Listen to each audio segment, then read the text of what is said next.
ನಮಸ್ಕಾರ ಸ್ನೇಹಿತರೆ, ನಾನಿವತ್ತು ಇನ್ನೊಂದು ಕ್ಷೇತ್ರಕ್ಕೆ ನಿಮ್ಮನ್ನು ಕರ್ಕೊಂಬಂದಿದ್ದೀನಿ. ಪಂಚಶಂಕರನಾರಾಯಣದಲ್ಲಿ ಇದು 4ನೇ ಕ್ಷೇತ್ರ. ಇದು ಬೆಳುವೆಯಲ್ಲಿರುವಂತಹ ಒಂದು ಕ್ಷೇತ್ರ. ಈ ಬೆಳುವೆ ಅನ್ನೋದು ಉಡುಪಿ ಜಿಲ್ಲೆಯ ಹೆಬ್ರಿ ತಾಲೂಕಿನ ಬೆಳುವೆ ಅನ್ನೋ ಒಂದು ಗ್ರಾಮದಲ್ಲಿ ಬರುವಂತಹ ದೇವಸ್ಥಾನ ಇದು. ಈ ಕ್ಷೇತ್ರ ಹೆಬ್ರಿಯಿಂದ ಗೋಳಿಯಂಗಡಿ ಹೋಗುವಂತಹ ರಸ್ತೆಯಲ್ಲಿ ಎಡಭಾಗಕ್ಕೆ ತಿರುಗಿದರೆ ಸೀದಾ ಈ ರಸ್ತೆ ನಮಗೆ ಈ ಕ್ಷೇತ್ರಕ್ಕೆ ತಂದು ಬಿಡುತ್ತೆ. ಇವತ್ತು ನಾವು ಈ ಕ್ಷೇತ್ರದ ಬಗ್ಗೆ ಸಂಪೂರ್ಣ ಮಾಹಿತಿನ ತಿಳಿಸ್ಕೊಡ್ತೀನಿ. ಹಾಗೆಯೇ ಇಲ್ಲಿರುವಂಥ ಭಟ್ರು ಅಥವಾ ಯಾರು ಸಿಬ್ಬಂದಿ ವರ್ಗ ಇದ್ದಾರೆ ಅವರನ್ನು ನೋಡಿ ಅವರ ಹತ್ರ ನಾವು ಸಂಪೂರ್ಣವಾಗಿ ಮಾಹಿತಿ ತಿಳ್ಕೊಂಡು ನಿಮಗೆ ತಿಳಿಸ್ತೀನಿ. ಹಾಗೆ ಈ ಕ್ಷೇತ್ರದ ಇತಿಹಾಸ ಏನಿದೆ ಅದನ್ನು ಸಹ ನಿಮಗೆ ನಾನು ತೋರಿಸ್ಕೊಡ್ತೀನಿ. ಬನ್ನಿ ಸ್ನೇಹಿತರೆ, ಮೊದಲಿಗೆ ನಾವು ಹೋಗಿ ದೇವರ ದರ್ಶನವನ್ನು ಮಾಡ್ಕೊಂಬರೋಣ.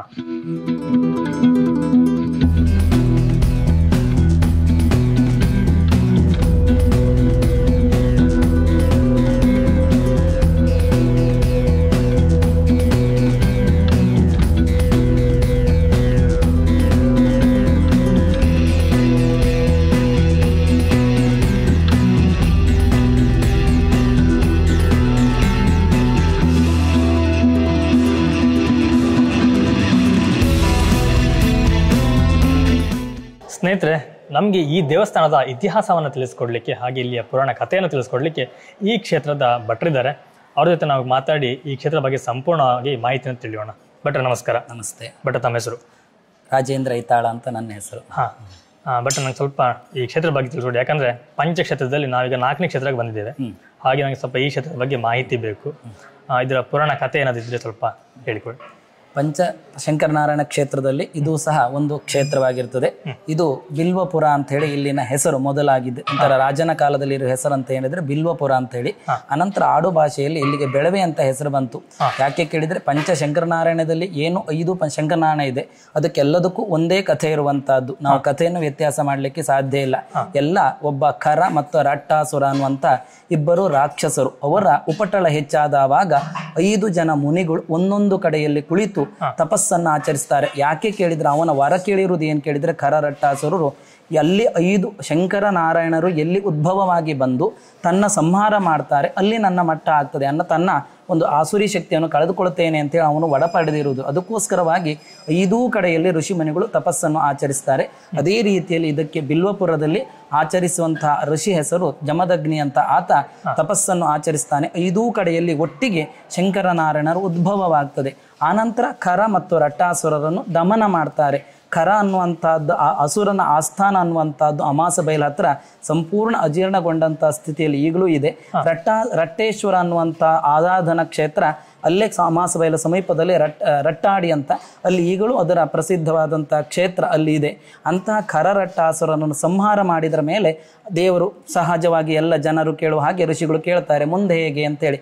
ಆವಾಗ ಅವರು ಹೇಳ್ತಾರೆ, ಎಲ್ಲಿಗೆ ಕೆಲವರಿಗೆ ಶಿವನಿಗೆ ಬಿಂಬದಲ್ಲಿ ಲಿಂಗದಲ್ಲಿ ಪೂಜೆ, ವಿಷ್ಣುವಿಗೆ ಆರಾಧನಾ ಮೂರ್ತಿಯಲ್ಲಿ ಪೂಜೆ, ಆದರೆ ಅದು ಎರಡೂ ಬೇಡ ಅಂಥೇಳಿ ಎಲ್ಲ ಕಡೆಯಲ್ಲೂ ಲಿಂಗ ರೂಪದಲ್ಲಿ ಇಲ್ಲಿ ಪೂಜೆ ಇರುವಂತಹದ್ದು ವಿಶೇಷ.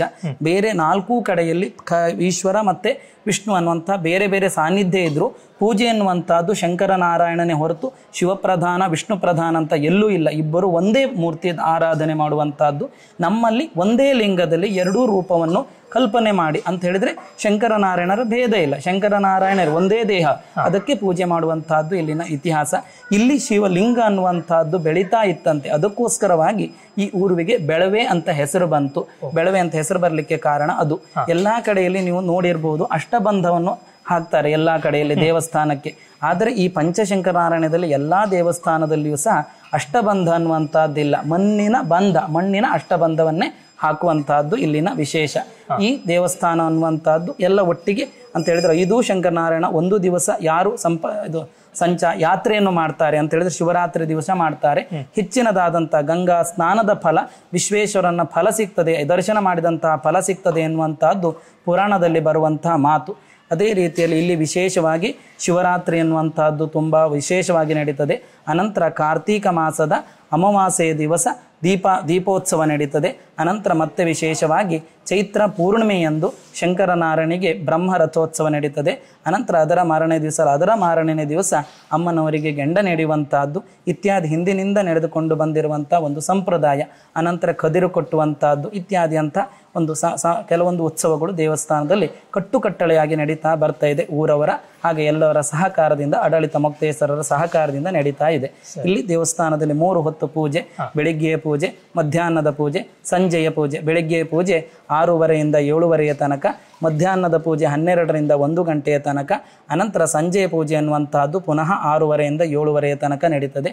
ಎಲ್ಲ ಆಡಳಿತ ಮೊಕ್ತೇಸರ ಸಹಕಾರದಿಂದ ಚೆನ್ನಾಗಿ ನಡೀತಾ ಇದೆ. ಸರಿ, ಬಟ್ ಈ ಕ್ಷೇತ್ರದಲ್ಲಿ ಎಷ್ಟು ಸನ್ನಿಧಾನಗಳಿವೆ ಅಂದ್ರೆ ಈಗ ಇಲ್ಲಿ ಪ್ರಧಾನವಾಗಿ ಶಂಕರನಾರಾಯಣ ಪ್ರಧಾನ ದೇವತೆ, ಅನಂತರ ಉಪದೇವತೆಗಳಾಗಿ ಪರಿವಾರ ದೇವತೆಗಳಾಗಿ ಗಣಪತಿ, ಹಾಗೆ ದುರ್ಗಾ ಪರಮೇಶ್ವರಿ, ಆಂಜನೇಯ, ಬೊಬ್ಬರ್ಯ, ಹಾಗೆ ಕ್ಷೇತ್ರಪಾಲ, ಅನಂತರ ಹೊರಗಡೆಯಲ್ಲಿ ಭದ್ರಕಾಳಿ, ಹಾಯಿಗುಳಿ, ಕಲ್ಲುಕುಟಿಕ, ಹಾಗೆ ನಾಗನ ಸಾನ್ನಿಧ್ಯ, ಒಟ್ಟು ಇಷ್ಟು ಪರಿವಾರ ದೇವತೆಗಳನ್ನು ಒಳಗೊಂಡ ಶಂಕರನಾರಾಯಣ ಇಲ್ಲಿದ್ದಾನೆ. ನಾವೀಗ ಒಂದು ಅಂಕಿ ಸಂಖ್ಯೆ ನೋಡ್ಲಿಕ್ಕೆ ಹೋದ್ರೆ ಎಷ್ಟು ಪುರಾತನವಾದ ದೇವಸ್ಥಾನ ಅಂತ ಏನಾದ್ರು ಹೇಳ್ಬೋದಾ? ಇದು ಅಂಕೆ ಸಂಖ್ಯೆಯ ಪ್ರಕಾರ ಹೇಳಲಿಕ್ಕೆ ನನಗೆ ಗೊತ್ತಿಲ್ಲ. ಆಯ್ತಾ, ಅದು ನನಗೆ ಗೊತ್ತಿಲ್ಲ, ಜ್ಞಾಪಕಕ್ಕೆ ಬಂದಿಲ್ಲ. ಪುರಾತನ ದೇವಸ್ಥಾನ ತುಂಬಾ ಅಂದ್ರೆ ತುಂಬಾ ಹಿಂದಿನ ಒಂದು ಇತಿಹಾಸ ಉಳ್ಳಂತ ದೇವಸ್ಥಾನ. ಇಲ್ಲಿ ರಾಜನ ಮೊದಲು ಬಾರಕೋರಿನ ರಾಜನ ಆಡಳಿತ, ಅನಂತರ ಈಗ ಮೊಕ್ತೇಸರ ಮಾಮೂಲಿ ಸರ್ಕಾರದಂತೆ ಆಡಳಿತ ನಡೀತಾ ಇದೆ. ಸರಿ, ಈಗ ಭಕ್ತಾದಿಗಳು ಬರ್ಬೇಕಂದ್ರೆ ಯಾವ ಸಮಯದಲ್ಲಿ ಬಂದ್ರೆ ಒಂದು ಒಳ್ಳೆ? ಭಕ್ತಾದಿಗಳು ಬಂದ್ರೆ 24 ಗಂಟೆ ಅಲ್ಲ, ಬೆಳಿಗ್ಗೆ 6:00 ಬಾಗಿಲು ತೆಗೆದಿರುವಂತಹದ್ದು, ಮಧ್ಯಾಹ್ನದ 1 ಗಂಟೆಯ ತನಕ ಮಹಾಪೂಜೆ ಆದ ನಂತರ ಬಾಗಿಲು ಹಾಕಲ್ಪಡ್ತದೆ. ಸಂಜೆ ಪುನಃ 5:30ಯಿಂದ 7:30 ತನಕ ಭಕ್ತಾದಿಗಳಿಗೆ ಮುಕ್ತವಾದಂತಹ ಅವಕಾಶವಿರ್ತದೆ. ಸರಿ, ಹಾಗೆ ನಂಗೊಂದು ಇಲ್ಲಿದೊಂದು ಕರೆಕ್ಟ್ ಆದ ಅಡ್ರೆಸ್ ಹೇಳಿಬಿಡ್ರಿ. ಇದು ಶಂಕರನಾರಾಯಣ ಉಮಾರಮಾ ಸಹಿತ ಶಂಕರನಾರಾಯಣ ದೇವಸ್ಥಾನ, ಬೆಳವೆ ಅಂಚೆ, ಬೆಳವೆ ಗ್ರಾಮ, ಅನಂತರ ದೇವಸ್ಥಾನ ಬೆಟ್ಟು ಅಂತ ಹೇಳ್ತಾರೆ, ಆದ್ರೆ ಹೇಳುವಂತ ಅವಶ್ಯಕತೆ ಇಲ್ಲ.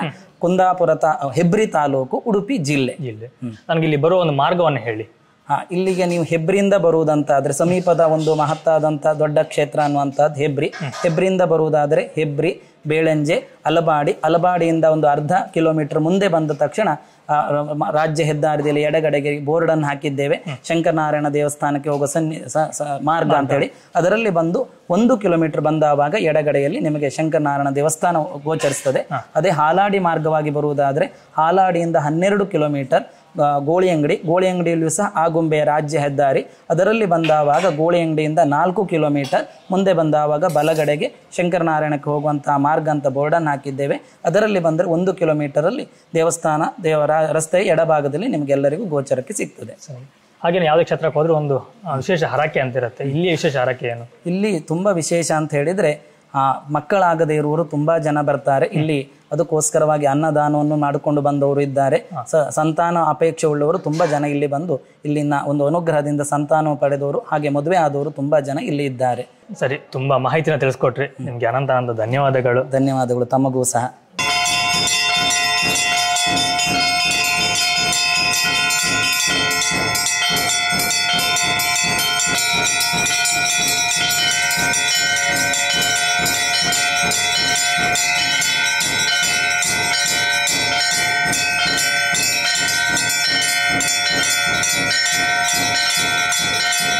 ಸ್ನೇಹಿತರೆ, ಅರ್ಚಕರ ಮಾತನ್ನ ಕೇಳಿದ್ರಿ. ಹಾಗೇನೆ ಇಲ್ಲಿ ಬರುವಂತಹ ಭಕ್ತರು ನಾವು ಭೇಟಿ ಆಗ್ಬೇಕಲ್ವಾ, ಅವ್ರ ಸಹ ಮಾತಾಡ್ಸ್ಬೇಕಾಗತ್ತೆ. ನಮ್ಮ ಜೊತೆ ಒಬ್ರು ಅಮ್ಮ ಇದ್ದಾರೆ, ಅವ್ರನ್ನ ಮಾತಾಡ್ಸ. ಅಮ್ಮ ನಮಸ್ಕಾರ. ಅಮ್ಮನ ನಿಮ್ಮ ಹೆಸರು? ಲೀಲಾವತಿ. ಹೌದಾ, ನೀವು ಇದೇ ಊರಿನವರ ಅಥವಾ ಇಲ್ಲಿಗೆ ಬಂದು ರೈತಾಳ್ರ ಮನೆಯವರೇ ನಾನು. ಹೌದಾ? ಈಗ ರಾಧಾಕೃಷ್ಣ ಅವನ ತಾಯಿ ನಾನು, ರಾಜೇಂದ್ರನ ಚಿಕ್ಕಮ್ಮ ಆಗುತ್ತೆ. ಹಾ, ಸರಿ ಸರಿ. ಈ ದೇವಸ್ಥಾನ ಯಾವ್ದು ಬರ್ತಾ ಇರ್ತೀನಿ ನಮ್ಮ ಮನೆಯವಲ್ಲ, ವರ್ಷಕ್ಕೆ ನಮ್ದೇ ಪೂಜೆ. ನಿಮ್ಗೆ ಇಲ್ಲಿ ಏನು ವಿಶೇಷ ಅಂತ ಅನಿಸ್ತು? ವಿಶೇಷ ಅಂದ್ರೆ ಎಲ್ಲ ಭಕ್ತಾದಿಗಳು ಬರ್ತಾರೆ, ಎಲ್ಲ ಇಷ್ಟಾರ್ಥ ಇರುತ್ತೆ, ಎಲ್ಲ ಬರ್ತೀವಿ. ಪಂಚಶಂಕರನಾರಾಯಣ ತಿರುಗುತ್ತೆ ಈ ಶಿವರಾತ್ರಿ ದಿವಸ, ಮತ್ತೆ ಜಾತ್ರೆ ದಿನ ಎಲ್ಲ ಉತ್ಸವ ಎಲ್ಲ ಒಳ್ಳೇದಾಗುತ್ತೆ. ನಂಬಿದವರಿಗೆಲ್ಲ ಇಷ್ಟ ಒಳ್ಳೇದಾಗಿದೆ. ನಮಗೆ ಆಗಿದೆ, ನನಗೆ ಆಗಿದೆ ಅಲ್ವಾ? ಹೌದು, ನನ್ನ ಮಗನ ಇದಾಗಿದೆ, ಎಲ್ಲ ಇದೆಲ್ಲ ಆಗಿದೆ. ಸರಿ ಸರಿ ಸರಿ, ಓಕೆ ಅಮ್ಮ, ಥ್ಯಾಂಕ್ ಯು. ನಮಸ್ಕಾರ ಅಮ್ಮ. ನಮಸ್ಕಾರ. ನಮಸ್ತೆ. ನಿಮ್ಮ ಹೆಸರಮ್ಮ? ನನ್ನ ಹೆಸರು ಶಶಿಕಲಾ ಅಲ್ಸೆ ಅಂತ. ನೀವು ಊರು? ನಮ್ಮ ಊರು ಇಲ್ಲೇ ಬೆಳವೆ, ಶೆಟ್ಟೊಳ್ಳಿ ಅಂತೇಳಿ. ನಾವು ಇಲ್ಲಿನ ಈ ದೇವಸ್ಥಾನದ ನಮ್ಮ ಮನೆಯವರು, ನಮ್ಮ ಕುಟುಂಬದವರು ಪವಿತ್ರ ಪಾಣಿ ಅಂತ ಇಲ್ಲಿ ಅವರು ಕಾರ್ಯನಿರ್ವಹಿಸ್ತಾ ಇದ್ದಾರೆ. ಇಲ್ಲಿ ನಾವು ಪ್ರತಿ ಸೋಮವಾರ ದೇವಸ್ಥಾನಕ್ಕೆ ಬರ್ತೇವೆ. ಇಲ್ಲಿನ ಅರ್ಚಕ ವೃಂದದವರು ಎಲ್ಲ ರೀತಿಯಲ್ಲಿ ಸಹಕಾರವನ್ನು ನಮಗೆ ಕೊಡ್ತಾರೆ. ಮತ್ತು ಇಲ್ಲಿನ ಶಂಕರನಾರಾಯಣ ದೇವರಿಗೆ ತುಂಬ ಐತಿಹಾಸಿಕ ಮಹತ್ವ ಇದೆ. ಪ್ರತಿ ಶಿವರಾತ್ರಿ ಎಂದು ಪಂಚಶಂಕರ ನಾರಾಯಣ ಅಂತ ಎಲ್ಲ ಇಲ್ಲಿಂದ ಸ್ಟಾರ್ಟ್ ಮಾಡಿ ನಾವು ಎಲ್ಲ ಶಂಕರನಾರಾಯಣ, ಹೊಳೆ ಶಂಕರನಾರಾಯಣ, ವರ್ಷ ಶಂಕರನಾರಾಯಣ, ಮಾಂಡವಿ ಶಂಕರನಾರಾಯಣ, ಶಂಕರನಾರಾಯಣ ಎಲ್ಲ ದೇವಸ್ಥಾನಕ್ಕೆ ಇಲ್ಲಿ ಬಂದು ಇಲ್ಲಿ ನಾವು ಸೇವೆಯನ್ನು ಗೈದು ಪವಿತ್ರರಾಗ್ತೇವೆ. ಮತ್ತೆ ಇಲ್ಲಿ ವಿಶೇಷ ನಿಮ್ಗೆ ಏನು ಅನುಭವ ಆದದ್ದು? ಇಲ್ಲಿ ದೇವರು ಶಂಕರನಾರಾಯಣ ದೇವರು ಅಂದ್ರೆ ನಮ್ಗೆ ಎಲ್ಲಾದ್ರೂ ಮನೆಯಲ್ಲಿ ಮಕ್ಕಳು ಹುಟ್ಟಿದ್ರು ನಮ್ಮ ತಂದೆಯವರು ಹಿರಿಯಕರು ಶಂಕರನಾರಾಯಣ ಅಂತ 2 ಮಕ್ಕಳು ಹುಟ್ಟಿದ್ದಾರೆ ಅಂತ ಮನೆಯವರು ಭಾವಿಸುತ್ತಾರೆ. ಮಕ್ಕಳಿಗೆ ಕೂಡ ಒಳ್ಳೇದಾಗ್ತದೆ, ವಿದ್ಯಾ ಬುದ್ಧಿಯನ್ನು ಕೊಡುವಂತ ದೇವರಾಗಿದ್ದಾರೆ. ಸರಿ ಅಮ್ಮ, ನಿಮ್ಮ ಅನುಭವ ಹೇಳಿದ್ರಿ, ತುಂಬಾ ಧನ್ಯವಾದ ನಿಮ್ಗೆ. ನಮಸ್ಕಾರ ಸರ್. ನಮಸ್ತೆ. ನಮಸ್ತೆ. ತಮ್ಮ ಹೆಸರು ಸರ್? ನಮ್ಮ ಹೆಸರು ಚಂದ್ರಶೇಖರ್ ಭಟ್ ಅಂತ ಹೇಳಿ. ನಾನು ಮರೂರಿನಿಂದ ಇಲ್ಲಿ ಈಗ ಸದ್ಯಕ್ಕೆ ಇಲ್ಲೇ ವಾಸವಾಗಿದ್ದೇನೆ ಈಗ. ಹೌದಾ? ಈ ದೇವಸ್ಥಾನದ 1 ಕಿಲೋಮೀಟರ್ ಆ ಕಡೆ. ಸರಿ. ಆಮೇಲೆ ದೇವಸ್ಥಾನದ ಬಗ್ಗೆ ಸ್ವಲ್ಪ ಹೇಳಿ. ದೇವಸ್ಥಾನದ ಬಗ್ಗೆ ಅಂತ ಹೇಳಿದ್ರೆ ಇಲ್ಲಿ ಬಡವೆ ಶಂಕರನಾರಾಯಣ ಅಂತ ಹೇಳಿ ಒಳ್ಳೆ ಹೆಸರುವಾಸಿ ದೇವಸ್ಥಾನ. ಅಂದ್ರೆ ಪಂಚಶಂಕರನಾರಾಯಣದಲ್ಲಿ ಒಂದಿದು. ಆಮೇಲೆ ವಿಶೇಷವಾಗಿ ನೀವು ಇಲ್ಲಿ ಒಂದು ಸಂದರ್ಶನ ಮಾಡಿ ತುಂಬಾ ಖುಷಿ ಆಯ್ತು. ಯಾಕಂದ್ರೆ ಇವತ್ತು ಧರ್ಮಸ್ಥಳ ಮೇಳದ ಆಟ ತುಂಬಾ ಜನ ಇದ್ದಾರೆ. ಅಲ್ಲಿದ್ರೆ ಇಲ್ಲಿ ಯಾರು ಇರ್ತಿರ್ಲಿಲ್ಲ. ಬಟ್ ಅಂದ್ರೆ ದೇವಸ್ಥಾನ ಎಲ್ಲ ನಡೀತದೆ. ಮೊನ್ನೆ ಅರ್ಚಕ ವೃಂದದವರು ಸಹ ಇಲ್ಲಿ ದೇವಸ್ಥಾನ ಅಂದ್ರೆ ಒಂದು ಆಸ್ಪತ್ರೆಯಲ್ಲಿ ಡಾಕ್ಟರ್ ಇದ್ರ ಮಾತ್ರ ಅಲ್ಲಿ ಜನ ಬರ್ತಾರೆ. ಇಲ್ಲೂ ಹಾಗೆ ಅರ್ಚಕರು ಒಳ್ಳೆ ರೀತಿ ಪೂಜೆ ಮಾಡ್ತಾರೆ. ಆಗ್ಲಿಕ್ಕೆ ಹೋಗಿ ಇಲ್ಲಿ ಜನ ತುಂಬಾ ಅಂದ್ರೆ ಒಳ್ಳೆ ನಂಬ್ಕೊಂಡಿದ್ದಾರೆ. ಶನಿವಾರ ಮತ್ತೆ ಬೇರೆ ಸೋಮವಾರ ದಿವಸ ಭಜನೆಯ ಕಾರ್ಯಕ್ರಮ ಎಲ್ಲ ಶುರುವಾಗಿದೆ. ಮತ್ತೆ ಒಳ್ಳೆ ರೀತಿಯಲ್ಲಿ ನಡೀತಾ ಇದೆ. ತುಂಬಾ ಸಂತೋಷ. ಯಾಕಂದ್ರೆ ನಮ್ಮ ದೇವಸ್ಥಾನ ಒಳ್ಳೆ ಇಂಪ್ರೂವ್ಮೆಂಟ್ ಆದ್ರೆ ನಮ್ಮ ಇಡೀ ನಮ್ಮ ಇದಕ್ಕೆ ಗ್ರಾಮಕ್ಕೆ ಒಳ್ಳೆಯ ಹೆಸರು ಬರ್ತದೆ. ಆದ್ರಿಂದ ತುಂಬಾ ನಂಗೆ ಖುಷಿ ಇದೆ. ಆಮೇಲೆ ನಮ್ಗೆಲ್ಲರಿಗೂ ದೇವರು ಆರೋಗ್ಯ ಎಲ್ಲ ಕೊಟ್ಟಿದ್ದಾನೆ. ಸಣ್ಣ ಸಣ್ಣ ಇದೆಲ್ಲ ಇದೆ, ಅದು ಬಿಡಿ, ಅದೇನು ಮಾಡ್ಲಿಕ್ಕೆ ಆಗುದಿಲ್ಲ.